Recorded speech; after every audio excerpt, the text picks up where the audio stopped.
Praise the lord. ప్రభువైన యేసుక్రీస్తు నామంలో మీకందరికీ కూడా శుభములు తెలియజేస్తూ ఉన్నాను.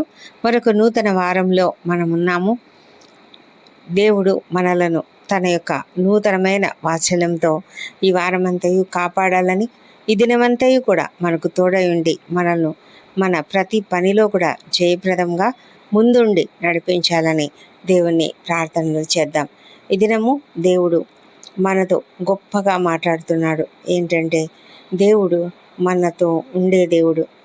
మనము అంతా అయిపోయింది, ఇంకా నా విషయంలో ఏం లేదు, నాకు అసలు ఏం చేత కాదు, నాకు ఇంకా నేను మునిగిపోయాను, ఇంకా నాకు అసలు ఇంకా బయటపడడానికి వీలే లేదు అన్నట్లుగా మనం ఫీల్ అవుతున్నామేమో. కానీ దేవుడు మన కొరకు ఒక ప్రత్యేకమైన ప్రణాళికను కలిగి ఉన్నాడు అని ఇది నేను మాట్లాడుతూ ఉన్నాడు.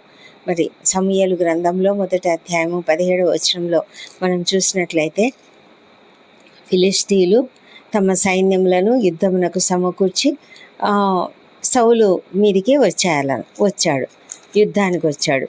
వచ్చినప్పుడు వాళ్ళు ఏం చేశారు? ఫిలిష్తీయులంతా కూడా వాళ్ళు ఒక శూరుడైనటువంటి గొల్యాతు అనే వ్యక్తిని దండులో నుంచి బయలుదేరదీస్తున్నారు. అతడు ఎంత బలవంతుడంటే, అతడు చాలా ఎత్తైన మనిషి, తల మీద రాగి శిరస్త్రాణము, యుద్ధ కవచము, మరి అతని ఈట కర్రనే చాలా పెద్దది. అలాంటి ఈటను తీసుకొని అతడు ఇశ్రాయేలీలందరినీ పిలిచి, మీరందరూ నాకు అవసరం లేదు, ఎవరైనా ఒకరు రండి, మీ పక్షంగా ఒకరిని ఏర్పరచుకున్న నాయకుకు రండి, ఒకరిని పంపండి, అతడు నాతో పోట్లాడి నన్ను చంపగలిగిన ఎడల మేము మీకు దాసులమైపోతాం. ఒకవేళ నేను అతన్ని జయించినప్పుడు మీరు మాకు దాసులవుతారు అని రోజు చెప్తూ ఉన్నాడట. 40 రోజుల నుంచి చెప్తూ ఉన్నాడంట. అయితే అతడు ఎంత బలంగా ఉన్నాడు, ఎంత ఎత్తుగా ఉన్నాడు, ఎంత శూరుడుగా ఉన్నాడు, అదంతా చూసినప్పుడు ఇశ్రాయేలీలంతా కూడా చాలా భయపడిపోతున్నారు. వాళ్ళు అతని యొక్క బలమును చూస్తున్నారు, కానీ తమ వెనుక ఉండే తమ దేవుని యొక్క బలాన్ని వాళ్ళు చూడడం లేదు. సౌలు రాజు కూడా, అతడు కూడా భయపడిపోయి, అతడు ఇశ్రాయేలీలు అందరూ కూడా ఆ ఫిలిష్తీయుని మాటలు వినినప్పుడు బహుభీతులైరి అని రాయబడింది. అంటే ఇంకా వాళ్ళు అనుకున్నారు, ఇంకా మా పని అయిపోయింది, ఎందుకంటే మేము ఒక్కళ్ళుగా ఎవ్వరము వెళ్ళి అతన్ని జయించలేము. ఆ ఒక నెగటివ్ ఆలోచననే వాళ్ళను ఇంకా బలహీనులుగా చేస్తున్నది. మనం ఎప్పుడైతే నెగటివ్గా ఆలోచిస్తామో మన జీవితంలో మనము సమస్తంను కోల్పోతాం.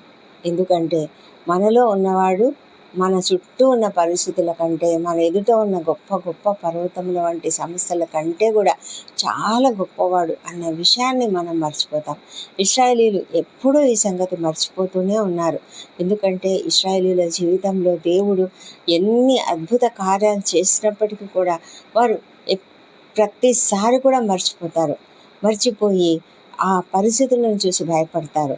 మనం సంఖ్యాకాండంలో చూసినట్లయితే, వేగు చూడడానికి మోషే 12 మందిని పంపించాడు.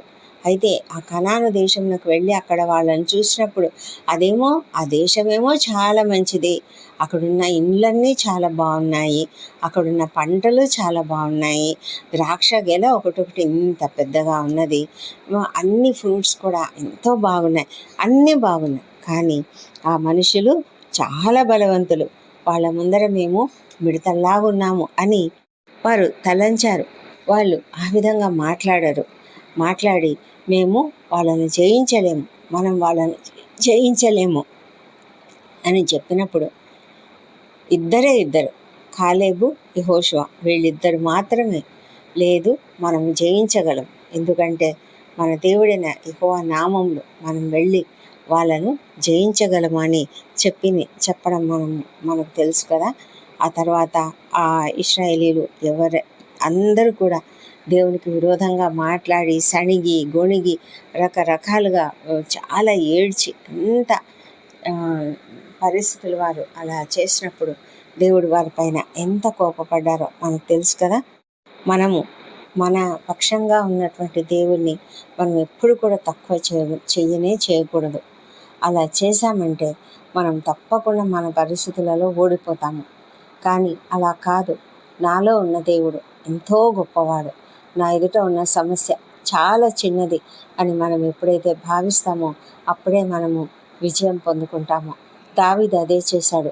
దావీదు ఏం చేశాడంటే, దావీదు అక్కడికి మరి దేవుడే అతన్ని తీసుకొచ్చినట్లుగా అనిపిస్తుంది. ఎందుకంటే అతని తండ్రి అయినటువంటి యెషై, మీ అన్నల దగ్గరికి వెళ్ళు, వాళ్ళకేదో ఆహారం పెట్టు అని ఇవ్వడానికని పంపించాడు. కానీ అతడిక్కడికి వచ్చి చూసింది ఏంటంటే, ఈ బలవంతుడైనటువంటి ఒక ఫిలిస్తీయుడు ఈ విధంగా అందరినీ బెదిరిస్తూ ఉంటే, అతని ఉద్దేశంలో అతడు ఎవరు అంటే, అతడు ఒక సున్నతి లేనటువంటి ఫిలిస్తీయుడు.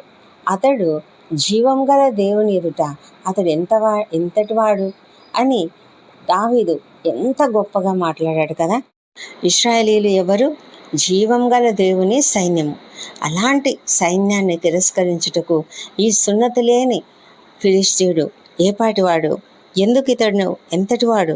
ఎందుకు ఇతడు ఇలా చేస్తున్నాడు? ఇతన్ని నేను చంపేస్తాను అని అనుకున్నాడు. మనసులో డిసైడ్ అయిపోయాడు.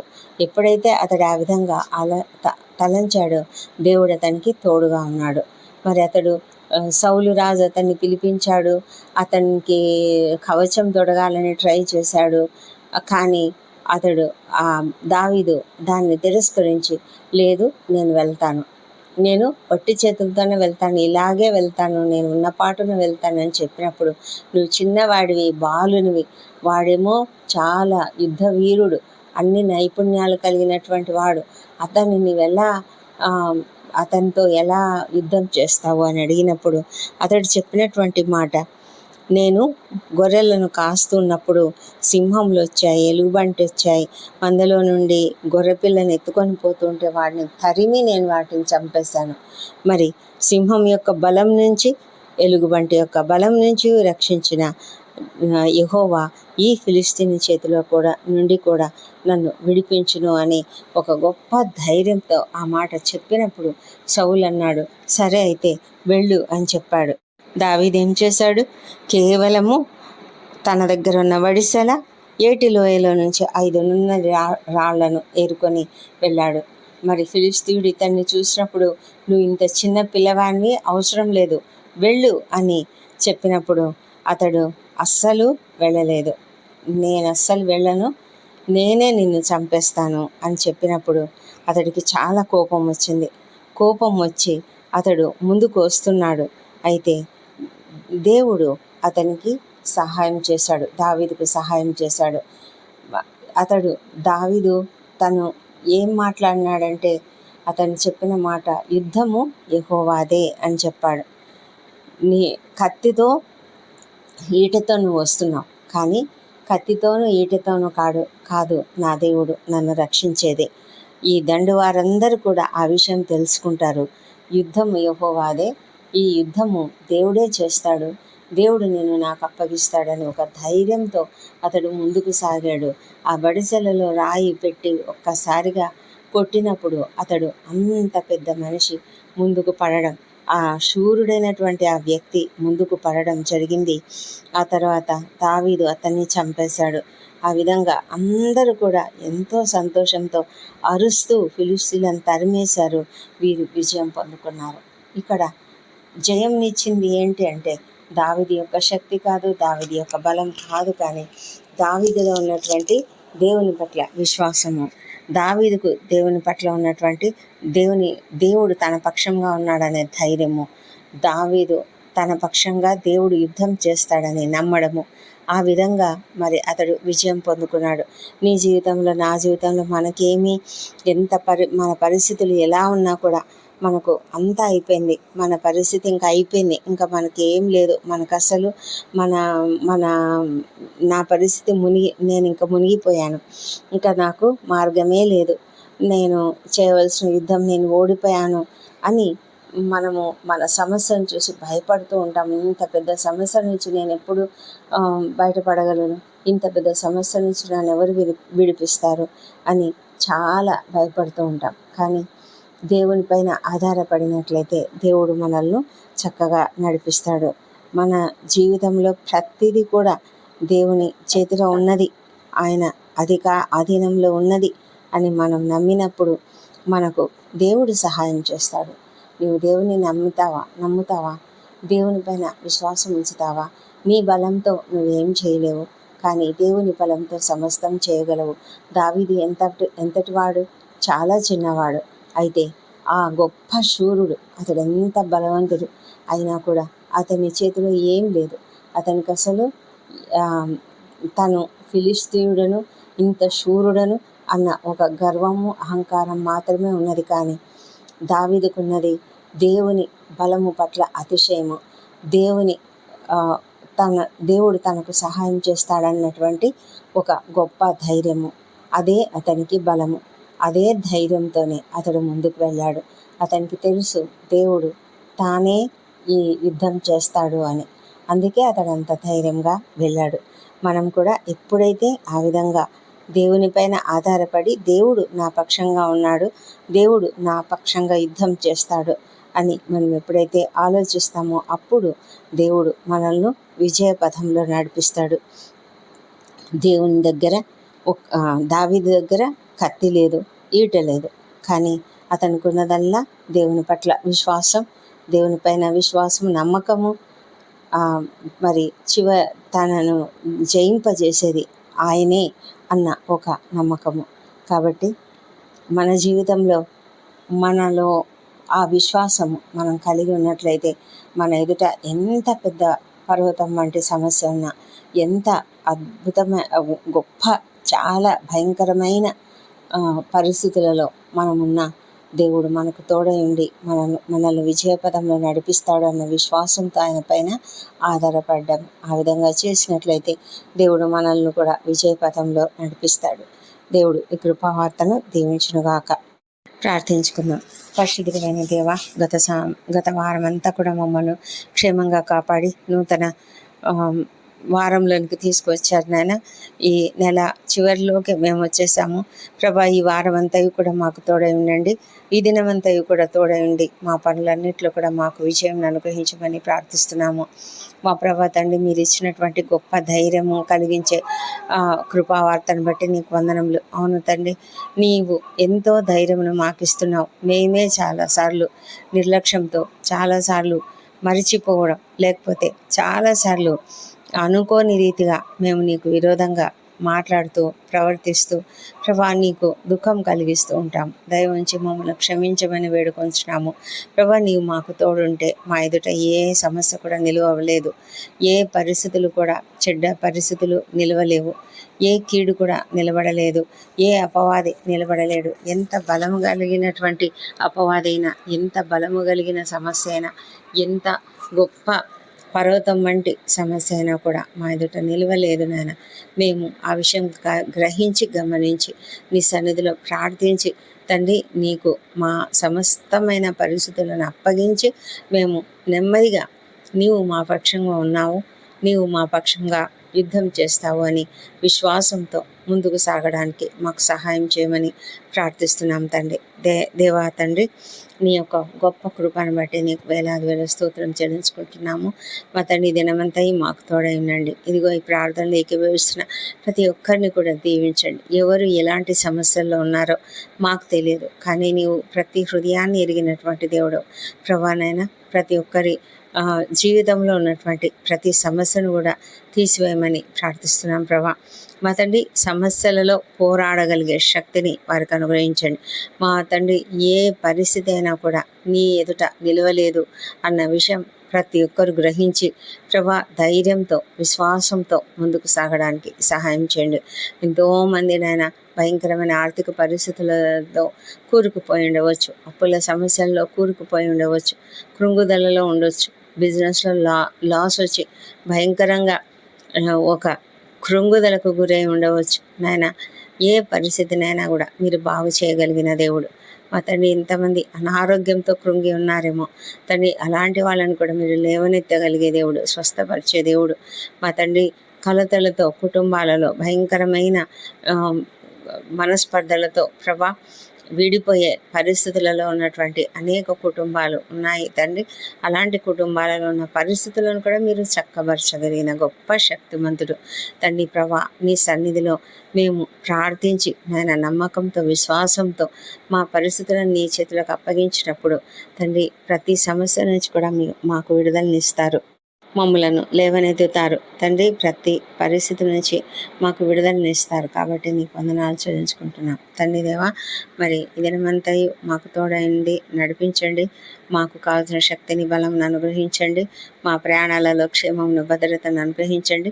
మా ఎదుట ఉన్న ప్రతి సమస్యను కూడా మేము అధిగమించగలిగే శక్తిని మాకు ఇవ్వండి దేవా. నీవు మాకున్నావు, మా తోడుగా ఉన్నావు, మా పక్షంగా మీరు యుద్ధం చేస్తున్నారు అనే ఒక నమ్మకంతో, విశ్వాసంతోనే మేము ముందుకు వెళ్ళడానికి సహాయం చేయమని వేడుకొంచున్నాం. ఈ దినం ఎవరైతే ఇంటర్వ్యూలకు హాజరవుతున్నారో వారికందరికీ తప్పకుండా విజయం అనుగ్రహించండి ప్రభా. విద్యార్థులందరినీ దీవించి మంచి జ్ఞానంతో నింపి ఉన్నత చదువులకు వారు సిద్ధపడుతుంటుండగా మంచి జ్ఞానం అనుగ్రహించమని ప్రార్థిస్తున్నాం. మరి భయంకరమైన సమస్యలతో పోరాడుతున్న ప్రతి ఒక్కరిని కూడా నాయన లేవనెత్తండి తండ్రి. అనారోగ్య సమస్యలతో పోరాడుతున్న వాళ్ళని మీరు స్వస్థపరచమని ప్రార్థిస్తున్నాం ప్రభా తండ్రి. సర్జరీల గుండా వెళ్ళవలసిన వారు సిద్ధపడి ఉన్నారు, వారిని మీరు క్షేమంగా కాపాడమని తండ్రి. ఆ పరిస్థితుల నుంచి త్వరగా బయటికి రావడానికి సహాయం చేయమని ప్రార్థిస్తున్నాం నాయన. మా తండ్రి, వివాహ ప్రయత్నం సఫలం చేయండి. నిరుద్యోగ సమస్యతో బాధపడుతున్న వారికి మార్గం చూపించమని వేడుకొంచున్నాం నాయన. మా ప్రభా తండ్రి, మరి కుటుంబాలలో కలతలను తీసివేసి సంపూర్ణమైన నెమ్మది, సమాధానమును మీరు అనుగ్రహించమని వేడుకుంటున్నాం నాయన. మా ప్రభా, మరి వారితో మీరుండండి. కుటుంబములు ఎల్లప్పుడూ కూడా కలిసి ఉండాలి. ప్రతి కుటుంబంలో ఐకమత్యం అనుగ్రహించమని కూడా నిన్ను బ్రతిమాలి వేడుకుంటున్నాము.